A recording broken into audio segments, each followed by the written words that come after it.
Well, runny nose, a cough, maybe even a fever. All are pretty common during cold and flu season this time of the year, and your symptoms might be bad enough to warrant a visit to the doctor. But that shouldn't be the only time you visit. Over the next 30 minutes, we're talking about the importance of health care for prevention, lifestyle changes, and diagnostic testing. Here's a number for you. 6,000 women are diagnosed with breast cancer in North Carolina alone every year. That's according to the State Department of Health and Human Services. Doctors say women 40 and up should be getting a mammogram every year to catch breast cancer early. One Alamance County woman says she went years without getting screened and is urging others not to make the same mistake. A mother. 2 are grown and married, and I've got a senior at Southern High School. School board leader. Privileged to serve as the school board chair for the Alamance Burlington School System. And real estate broker. I've been doing that since 2002. Alamance County native Sandy Ellington Graves stays busy throughout the week. You learned balance and patience. She enjoys pouring into the community she treasures. It's very blessed. But at no point did she think that same community would have to pour so heavily into her. These are some of the schools showing their support. This is the truck I told you about that we're pulling for you. And this was immediately right after the surgery. In June of 2023, Graves was diagnosed with stage 1A breast cancer. I never expected the word cancer to be in my future. They were aggressive in scheduling the surgery. Surgery went really well. Pain management was great.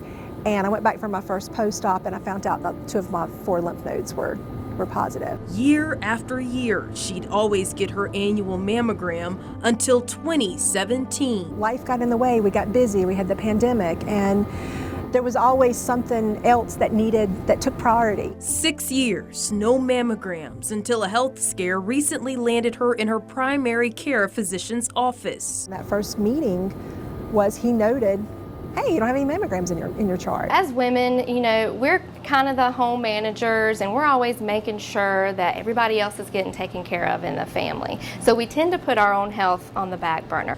Amanda Scarlett serves as a supervisor at Cone Health's Norville Breast Center. On average, the center sees 85 to 100 patients a day for screening. She says mammograms are typically for women starting at the age of 40. We want you to come in every year because the goal here is to really detect breast cancer at its earliest, most treatable stage. So mammograms is still the best screening tool.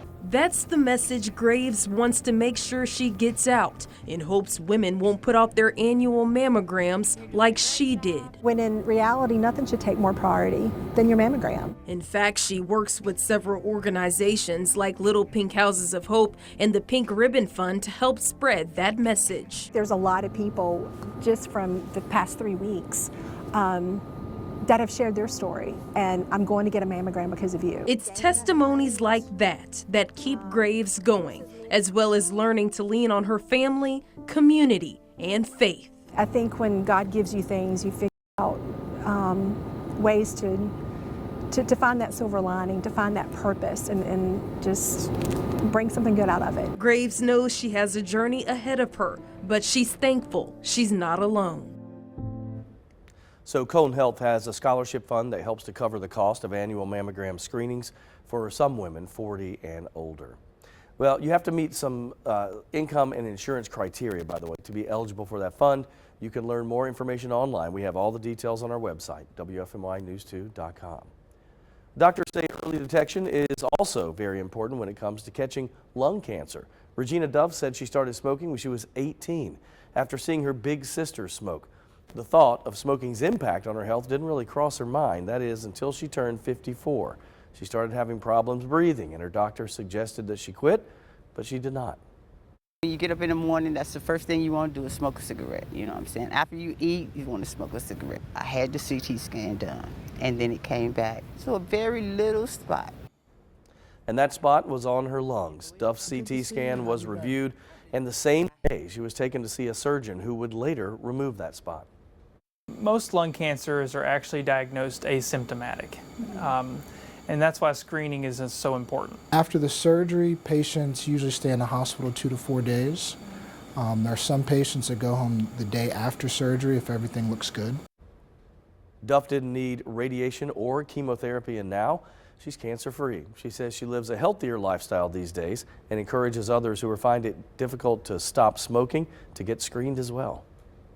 If you could get a CT scan done early, please do, because that's what saved my life. That's what really saved my life. All right, if you're 50 to 80 years old and you have a history of smoking 20 packs a year or more, or are currently smoking or quit smoking within the past 15 years, you should consider getting a lung cancer screening. Unfortunately, not everyone has positive outcomes after a serious diagnosis like cancer. Doctors want you to plan now in case something happens to you in the future, and you can do this by going through advanced care planning. A Greensboro man shares just how important that planning process is. When it comes to music, it's all about finding the right beat. On her bucket list, at the age of 43 years old, I believe it was, she wanted to learn how to play drums. That beat She was a natural.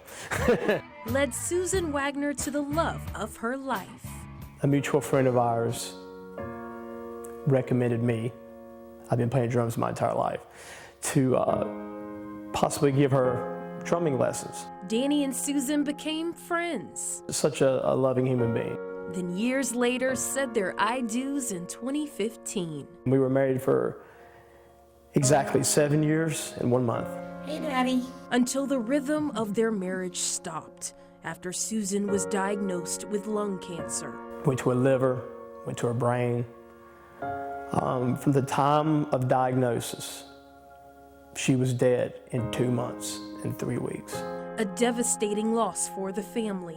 Before Susan's death in June of 2022, the couple started advanced care planning, a process where people document how they'd like to receive care if something life-threatening happens. Susan insisted, after we purchased our home, that we get our will and testaments, healthcare power of attorneys, and a living will. And of course, life insurance. The couple set up those plans long before knowing about Susan's diagnosis. It is truly a gift to our loved ones. Elizabeth Golding, a palliative care doctor at Cone Health, supported the couple and encourages others to do advanced care planning. He never had to think about whether, what Susan would have wanted. And when her cancer got so bad that we knew she was not going to survive, we were able to give her peace. Along with planning for health care. You don't want to wait until you're sick.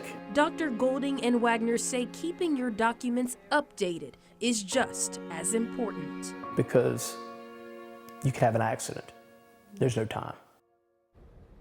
So Cone Health has numerous resources when it comes to advanced care planning. It's available online. You can find that information on our website. Go to WFMYnews2.com. All you have to do is search for advanced care planning. You know, health experts stress one secret to a long, healthy life. It's exercising. No matter what age you are, keeping your body moving, that's the way to go. Let's meet an 83-year-old Greensboro woman staying active nearly every single day. This I can do the treadmill just to get my limbs working. is 83-year-old Millie Hoffler-Fouché. It helps with your mental health.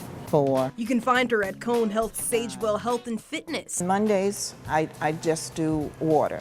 So I have a water class. A whopping 5 days out of the week. Tuesdays, I have a floor class, which is called Silver Fit. 1. Determined is what she is, and the amount of work she puts in proves it. Sometimes I can do 2 classes on Wednesday, it depends. On Thursday, I do 2 classes. I do a floor class, which is another senior fit class, and then I go to water aerobics. And on Friday, Hi, she wraps it up with another water aerobics class. this is where I can pick up speed and I don't have to worry about my limb. Hoffler-Fouché got into exercising in her 30s. I did it off and on after having kids and starting to work and all of that. But it wasn't until she turned 50 that she began to take it seriously. You probably heard the old saying that when you get to be 50, everything falls apart. So I was trying to help that, to slow that down. 3 times a week, she'd get on the treadmill, participate in several Zumba classes, and once she got older, she incorporated water exercises due to hip problems. When I got in the water and did all those exercises, then all of a sudden everything stopped hurting. The more she did it, the better she felt. Exercise is vital to our overall physical and mental health. It's important for our heart, our lungs, our brains, our bones. Sarah Early, an adult nurse practitioner with Cone Health, says there are a lot of what she calls fad diet supplements out there that help speed up metabolism or decrease your appetite. Those things work for the most part, but once you stop using them, weight comes back, blood pressure creeps up, blood sugars aren't as well controlled. That's why she encourages people of all ages to create a healthy lifestyle by exercising throughout the week if possible. Really makes a big difference. And then I took my hand off. As Hoffler Fouché continues on her fitness journey, she says she's proud of how far she's come. And of course, along with exercise, it's also important to have a balanced diet. They say eating things like pizza and sweets can actually increase your risk for heart disease, type 2 diabetes, and believe it or not, some cancers as well. Dr. Nita specializes in lifestyle medicine with Cone Health. He empowers people to make lifestyle changes. He says instead of adding medication, he works with people to make changes to their diets, increasing fruits and vegetables, whole grains, beans, and other whole foods. Eat food, not food-like objects. Pizza is not food. Burger is not food. Mostly plants, not too much. Refill for every day. Jonathan Todd is one of his patients. After making a lifestyle change, he's taking fewer medications now, needs fewer doctor's visits, and no longer has certain symptoms like numbness in his hands and feet. He says it is also giving him energy to keep up with his family. I've got a 2.5-year-old grandson, that likes to play with Pop and all that. That's important. So making a drastic diet change, sometimes that can seem daunting. Doctors recommend starting the day with a healthy breakfast, eating lean meats, keeping grains minimal, and snacking on fruits and nuts. That can be a good place to start. Well, for some people, no matter what they do, losing weight is a struggle. And it's more than just about a number on a scale. It's about well-being. Surgery can be an option, and one Greensboro woman shares why it was the best one for her.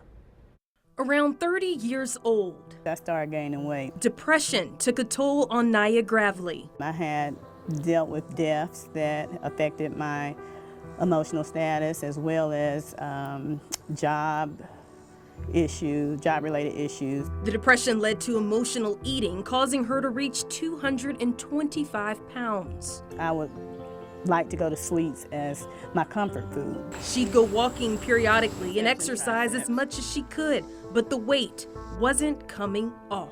I would be out of breath by a mile, and I wasn't consistent. She took the concern to her doctor, who told her she had a high body mass index. I had a body mass index of over 40, so that made me morbidly obese. A lot of times when someone suffers from obesity, they often have joint and mobility issues, which makes it very challenging for them to be physically active. Since exercising was tough and eating healthy was a challenge, she was introduced to bariatric surgery.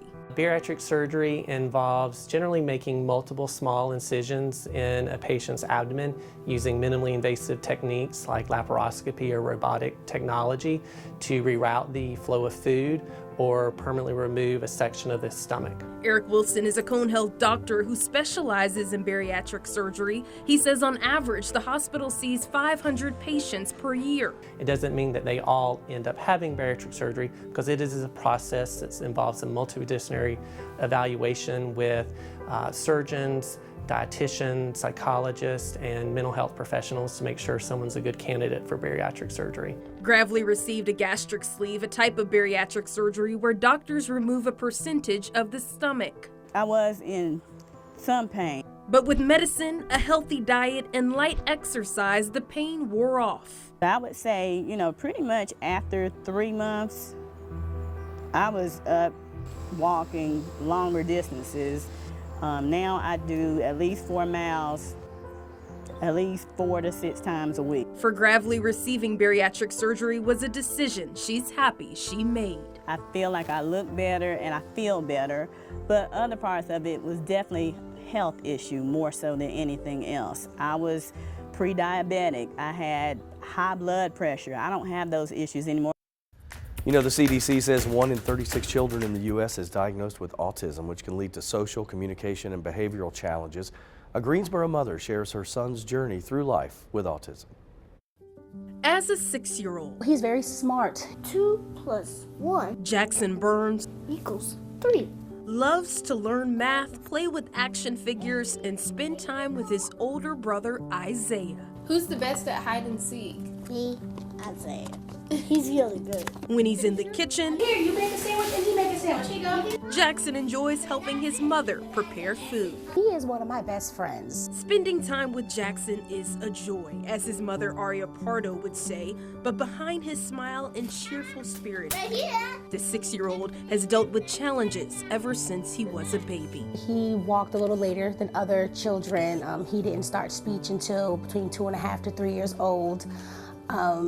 He got frustrated a lot when he wanted something and not being able to verbalize it. Jackson lives with autism spectrum disorder. It causes him to have difficulty with social interaction, which can mean difficulties with the nonverbal aspects of interaction, like gestures, facial expressions, eye contact, difficulties forming and maintaining relationships. Dr. Jenna Mendelson, a clinical psychologist at Cone Health, works with Jackson. She says a psychological evaluation needs to be conducted on a child if a parent has concerns about their development. And evaluations should include a detailed developmental history, and that's to establish that those characteristics are there and were there early in childhood.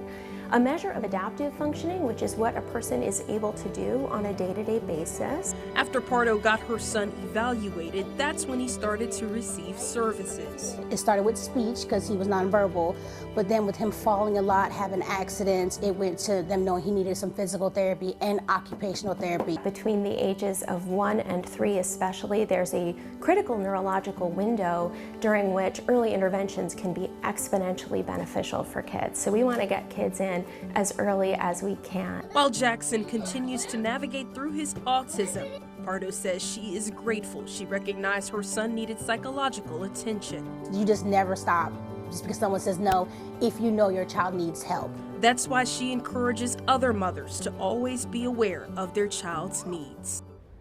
You know, there's so much more to all the stories you've just seen in the past 30 minutes, and you can find it all on WFMYnews2.com, including live interviews with doctors, links to a lot of resources that we talked about. A Cone Health expert also joins us here on WFMY News 2 at 5:30 on Mondays for our 2 Your Wellbeing segment. You can watch it live or catch the replay on WFMYnews2.com in the 2 Your Wellbeing section.